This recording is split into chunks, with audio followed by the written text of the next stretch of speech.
जय माता की। नमस्कार। खग्रास चंद्र ग्रहण 14 मार्च 2025 को पड़ने जा रहा है, तो उसका प्रभाव क्या आने वाला है ये सब जानते हैं। आज मैं आपको बताने जा रहा हूं कि किस राशि पर क्या प्रभाव रहने वाला है। मैं आपको वैसे इनके उपाय भी बताऊंगा कि किस राशि को कष्ट का विषय रह सकता है, तो वो क्या उपाय करें जिससे उन्हें कोई खास प्रॉब्लम नहीं हो। और किसी को जैसे गर्भ से संबंधित भी प्रॉब्लम रह सकती है, किसी के स्वास्थ्य को भी प्रॉब्लम रह सकती है, किसी के व्यापार में भी रह सकती है। तो मैं आपको राशि वाइज बिल्कुल बताऊंगा, उनके उपाय भी बताऊंगा और क्या आप जाप पाठ आदि कर सकते हैं वो भी बताऊंगा। मैं आपको शॉर्टकट में बता रहा हूं मैं बिल्कुल आपको। तो चलिए देखते हैं कि ये जो ग्रहण है वो भारतीय स्टैंडर्ड टाइम के अनुसार जो ग्रहण का जो समय रहेगा वो रहेगा दिन में 10:39 से और 2:18 तक ग्रहण का प्रभाव रहने वाला है। तो ये ग्रहण सिंह और कन्या राशि पर पड़ने जा रहा है। सिंह और कन्या राशि के मध्य में ये पड़ेगा, सिंह से शुरू होगा और कन्या राशि पर ये ग्रहण रहने वाला है विशेष रूप से। तो इसका प्रभाव कहाँ कहाँ आएगा वो भी मैं आपको बताऊंगा। तो इसका जो प्रभाव है वो मेष से मीन 12 राशियों पर क्या जाने वाला है। भाई गोचर है, तो गोचर में जब ग्रहण की स्थिति बन रही तो राशियों पर प्रभाव तो जाने वाला होगा। तो वो क्या प्रभाव जाएगा जानते हैं कि किस राशि के जातकों को क्या प्रभाव रहने वाला है। जैसे किसी राशि के जातकों को तो गर्भ से संबंधित गड़बड़ रह सकता है, गर्भ को खराब कर सकते हैं, तथा किसी राशि के जातकों को स्वास्थ्य से संबंधित भी रह सकता है, स्वास्थ्य भी बिगाड़ सकते होते हैं। तो चलिए और भी किसी राशि पर क्या प्रभाव आएगा सब कुछ जानते हैं। तो चलिए जानते हैं। सबसे पहले मेष राशि से प्रारंभ करते हैं कि मेष राशि का क्या रहने वाला है। तो मेष राशि पर अगर देखा जाए तो मेष राशि के आपके सिंह और कन्या राशि यानी आपके पंचम और सिक्स हाउस पे ग्रहण का असर रहने वाला है। यानी मेष राशि वालों को विशेष रूप से संतान पक्ष पर जाने वाला है, यानी शिक्षा में परेशानी आ सकती है। और जो फैमिली प्लानिंग में होंगे, जिनके गर्भ होंगे तो गर्भ को प्रॉब्लम कर सकते होते हैं इस समय पे, और संतान पक्ष से आपको परेशानियां भी दे सकते होते हैं। तो इसके आपको उपाय क्या करना चाहिए। तो मेष राशि वालों को खास करके ध्यान रखना है कि सूर्य के मंत्र का आपको जाप करना है और हनुमान चालीसा का पाठ करना है आपको ग्रहण के समय में। और कोई वस्तु काटनी नहीं है। कोई अगर प्रेग्नेंट महिलाएं तो उनको कोई वस्तु काटनी नहीं है, सोना भी नहीं है उस समय पर, ये चीज़ आपको करनी है। और इसका आप दान क्या कर सकते हैं। तो ग्रहण के बाद जब ग्रहण समाप्त हो जाता है उसके बाद में आपको दान करना है। तो वो क्या करना है आपको, मेष राशि वालों को करने बादाम और चाय पत्ती मंदिर में कहीं पर भी आप दान कर सकते हैं। अगर आप विदेश में रहते हैं और आपके आसपास मंदिर नहीं है तो कोई ब्राह्मण इत्यादि संत महात्मा कोई भी आपको देखते हैं ऐसे तो आप उन्हें दे सकते हैं, लेकिन गरीबों को नहीं। मतलब इसका दान जो करना होता है वो ब्राह्मण को ही किया जाता है। इसी के साथ साथ अब हम वृषभ राशि के बारे में देखते हैं कि वृषभ राशि यानी सेकंड नंबर की जो वृषभ राशि होती है उस पर क्या प्रभाव आने वाला है। तो वृषभ राशि के अगर देखा जाए तो ये पंचम, चतुर्थ और पंचम स्थान पर जाने वाला है।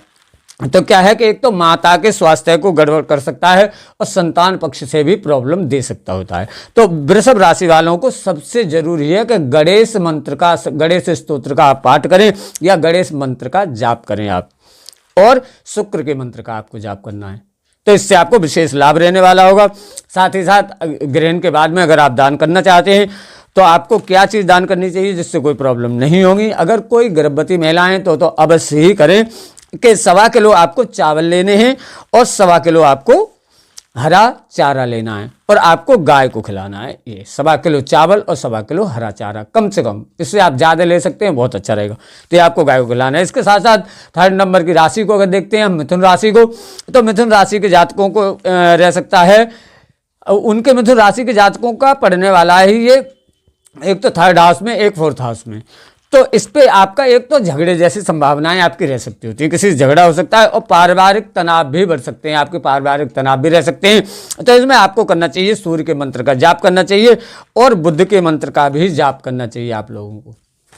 और साथ ही साथ ग्रहण समाप्त होने के बाद अगर आप दान वस्तु अगर देखी जाए तो आप कर सकते हैं कॉफी और किशमिश का दान कर सकते हैं, आप मंदिर में कहीं पर भी दे सकते हैं।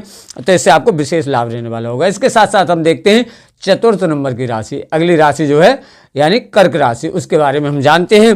तो इसमें कर्क राशि में अगर देखा जाए तो आपको धन की हानि इस समय पर रह सकती है। एक जो ग्रहण लगेगा उसका जो प्रभाव आएगा आपको धन की हानि तथा तनाव रह सकते हैं, आपको इस प्रकार का रह सकता है इस ग्रहण का प्रभाव। तो यहाँ पे अगर देखा जाए तो आप चंद्रमा के मंत्र का जाप कीजिए और आदित्य हृदय स्तोत्र जो होता है उसका आप पाठ कीजिएगा, और 1.25 किलो चीनी लेके और मुनक्का लेकर के आप मंदिर में दान कर सकते हैं। आपको विशेष लाभ रहने वाला होगा, इससे कोई प्रॉब्लम नहीं रहने वाली होंगी। इसके साथ साथ हम देखते हैं सिंह राशि, पंचम राशि, अगली राशि जो है सिंह राशि, उसके बारे में जानते हैं। तो सिंह राशि वालों के लिए स्वास्थ्य से प्रति ये ग्रहण का प्रभाव रह सकता है, स्वास्थ्य थोड़ा गड़बड़ हो सकता है, साथ साथ धन की हानि भी थोड़ी हो सकती होती है।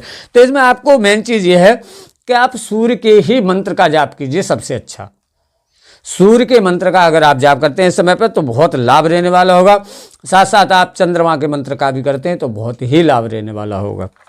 और यहाँ पे अगर देखा जाए कि दान क्या कर सकते हैं, तो ग्रहण समाप्त होने के बाद में आप ले सकते हैं 1.25 किलो लाल मसूर की जो दाल होती है वो वाली, और आपको लेना है 2.5 किलो हरा चारा, और गाय को आपको खिलाना है। तो इससे आपको विशेष लाभ रहने वाले होंगे, कोई कष्ट परेशानियां नहीं होंगी। जो गर्भवती महिलाएं खास करके उनके लिए तो खास करके है कि वो तो ये चीज़ें जरूर ही करें। इसके साथ साथ अगली राशि को लेते हैं, यानी कन्या राशि को। तो कन्या राशि को चोट लगने का भय रह सकता है, इस ग्रहण का जो प्रभाव रहेगा वो चोट लगने का भय रह सकता है, और स्वास्थ्य से संबंधित भी थोड़ा रह सकता है। तो इसमें आपको क्या करना चाहिए, कन्या राशि वालों को विशेष रूप से गणेश के मंत्र का जाप करना चाहिए। अगर आप कोई सा भी मंत्र कर सकते हैं, और नहीं तो ओम गंग गणपतये नमः इस मंत्र का कर सकते हैं आप जाप, और साथ ही साथ सूर्य मंत्र का भी जाप करना है आपको। ओम ह्राम ह्रीम रोम सह सूर्याय नमः इस मंत्र का आपको जाप करना चाहिए। और इसके साथ साथ हरा चारा लेकर के आपको गाय को देना है, लेकिन उसकी मात्रा ज़्यादा होना चाहिए। जितनी आप ज़्यादा कर सकते हैं उतना आपको लाभ रहने वाला होगा। हरा चारा जितना आप ज़्यादा लेके गाय को खिला सकते हैं कन्या राशि वालों के लिए। अगली राशि देखते हैं, तुला राशि पे क्या प्रभाव आने वाला है ग्रहण का। तो देखा जाए तो शारीरिक चोट आपको लगने का भय रह सकता होता है। इस ग्रहण का जो प्रभाव आएगा शारीरिक चोट दे सकता होता है आपको। सूर्य मंत्र का आप जाप कीजिए, सबसे बढ़िया है, और शुक्र के मंत्र का भी आप जाप कीजिए तो आपको विशेष लाभ रहने वाला होगा। इसी के साथ साथ अगर देखा जाए तो आपको 1.25 किलो चावल लेने और हरा चारा लेना है। हरा चारा आप इच्छा अनुसार कितना भी ले सकते हैं, जितना आप ज़्यादा भी लेंगे तो आपको विशेष लाभ रहने वाला होगा। गाय को आपको खिलाना है, तो कन्या राशि वाले ये उपाय कर सकते हैं। साथ साथ अब अगली राशि हम देखते हैं, जो तुला राशि। तुला राशि वालों के जो शारीरिक चोट लगने का भय तो रहता ही है, तो इसमें आप हरा चारा गाय को दे सकते हैं, ये दे सकते हैं। लेकिन इससे अगली जो राशि आती है 8वें नंबर की, वो वृश्चिक राशि। तो वृश्चिक राशि के बारे में जानते हैं हम, तो देखते हैं कि इन पर जो विशेष प्रभाव आने वाला है वो व्यापार में हानि आपको रह सकती है। वृश्चिक राशि वालों को व्यापार में थोड़ी हानि रह सकती होती है, और धन हानि के भी इस समय पर ग्रहण का जो प्रभाव होगा वो इस प्रकार का कर सकता होता है। इस समय आपको विशेष रूप से सुंदरकांड का पाठ करना चाहिए। अगर आप सुंदरकांड का पाठ जितना भी कर सकते हैं उतना कर लीजिए, कोई ज़रूरी नहीं आप पूरा ही करें, अगर पूरा कर लेते हैं तो बहुत ही अच्छा है। साथ साथ सूर्य मंत्र का जाप भी कीजिएगा, इससे आपको विशेष लाभ रहने वाला होगा। और आपको 1.5 किलो लेनी है लाल मसूर की दाल, और हरा चारा थोड़ा सा लेना है, और सांड को खिलाना है आपको। 1.5 किलो लाल मसूर की दाल और हरा चारा जितना ले सकते हैं उतना आपको फायदा देगा, और सांड को आपको खिलाना है। इससे आपको विशेष लाभ रहने वाला होगा ग्रहण समाप्त होने के बाद। अगली राशि देखते हैं धनु राशि। तो धनु राशि पर देखा जाए तो शिक्षा में प्रभाव तो आने ही वाला है। शिक्षा में आपको परेशानी आ सकती है, नौकरी में भी परेशानी आ सकती है, और प्रेम संबंधों में भी परेशानी आ सकती है। तो इस समय पे आपको क्या करना चाहिए कि हनुमान चालीसा का जितने हो सकते हैं उतने हनुमान चालीसा का आप पाठ कीजिएगा, और सूर्य मंत्र का आप जाप भी कीजिएगा। इससे आपको विशेष लाभ रहने वाला होगा।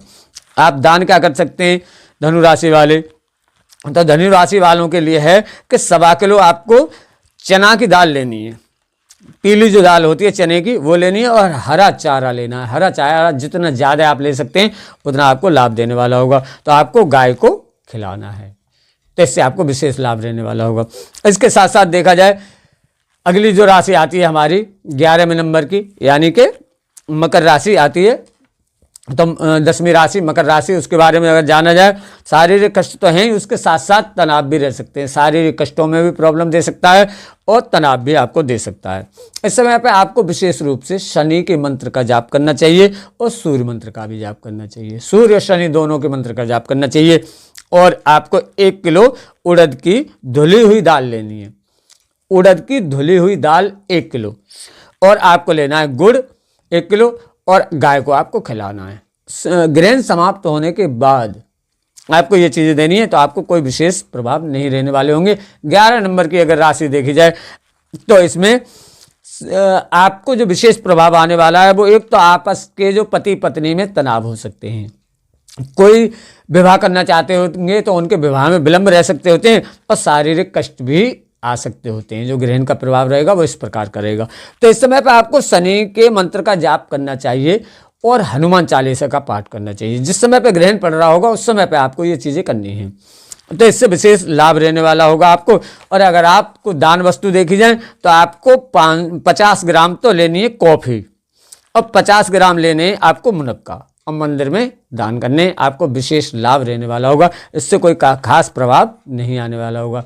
अब हम अगली राशि पर देखते हैं, जो लास्ट राशि है 12 नंबर की, यानी मीन राशि। तो मीन राशि को अगर देखा जाए तो इस समय पर शत्रु आपके बढ़ सकते हैं। ये जो ग्रहण होगा इसका प्रभाव होगा, किसी से आपके तनाव करवा सकता होता है, शत्रुओं को बढ़ा सकता होता है। पारिवारिक भी तनाव रह सकते होते हैं, आपस के भी तनाव रह सकते होते हैं, आपस में भी तनाव हो सकते हैं, परिवार के साथ भी हो सकते हैं। इस समय पर आपको जरूरी है कि बृहस्पति के मंत्र का आप जाप कीजिए। ओम ग्राम ग्रीम ग्रोम साई गुरुवे नमः, इस मंत्र का जाप कीजिए, और जितने हो सकते हैं आप हनुमान चालीसा का पाठ कीजिए। साथ साथ अगर देखा जाए तो आप चंद्रमा के भी मंत्र का जाप कीजिए, आपको विशेष लाभ रहने वाला होगा। इससे फायदा भी आपको बहुत ज़्यादा होने वाले होंगे अगर आप लोग ये मंत्र का जाप करते हैं तो। इसके साथ साथ अगर देखा जाए कि दान क्या कर सकते हैं, तो आपको 2.5 किलो लेने हैं केले, मिनिमम 2.5 किलो आप केले लीजिएगा, उससे ज़्यादा भी आप ले सकते हैं, और गाय को आपको खिलाने हैं। इससे आपको विशेष लाभ रहने वाले होंगे। तो ये मैंने 12 राशियों को बताया। अब मेन चीज़ ये है, जो गर्भवती महिलाएं हैं उनको विशेष रूप से इस समय पर, ग्रहण के समय पर 10:39 जो ग्रहण का जो समय है उस समय के बीच में 10:39 से और 2:18 तक दिन में जो समय है उस समय पे नहीं तो सोना है, नहीं आपको कोई चीज़ काटनी है, नहीं कोई सिलनी है, सिलाई बुनाई कुछ भी नहीं करनी है इस समय पे, और भगवान का भजन करना है। आप जो भी कर सकते हैं ये कर सकते हैं तो बहुत अच्छी बात है। इसके साथ साथ अगर देखा जाए तो आपको सोना नहीं है, और अपने पल्लू में जो चुन्नी वगैरह होती है उसमें आप थोड़ा सा गेरू बांधेंगे तो आपको विशेष लाभ रहने वाला होगा। ग्रहण का जो विशेष प्रभाव रहने वाला है वो किन देशों में रहने वाला है? सबसे पहली बात, उत्तरी अमेरिका में रहने वाला है, कनाडा में रहने वाला है, मैक्सिको में रहने वाला है, ग्रीनलैंड में रहने वाला है, और ब्राज़ील में रहने वाला है। इसके साथ साथ पश्चिमी यूरोप में रहने वाला है, और यहाँ पे आपका ब्रिटेन में रहने वाला है, और फ्रांस में रहने वाला है, स्पेन में रहने वाला है, जर्मनी में रहने वाला है, और आपका अफ्रीका में रहने वाला है, और आपका यहाँ पे दक्षिण अटलांटिका सागर में भी रहने वाला है, उत्तरी अटलांटिका सागर पर भी इसका प्रभाव रहने वाला है, और न्यूजीलैंड में भी रहने वाला है, और इसके साथ साथ पूर्वी रूस में भी इस ग्रहण का विशेष प्रभाव रहने वाला है। तो जो व्यक्ति इन जगहों पर रहते हैं उनको तो विशेष रूप से इन उपायों को करना चाहिए। तो आपको कैसी ये जानकारी लगी? लाइक शेयर और कमेंट भी कीजिएगा। चैनल पर नए हैं तो सब्सक्राइब भी कर लीजिए। इसी के साथ मैं वीडियो समाप्त करता हूँ। जय माता की, नमस्कार।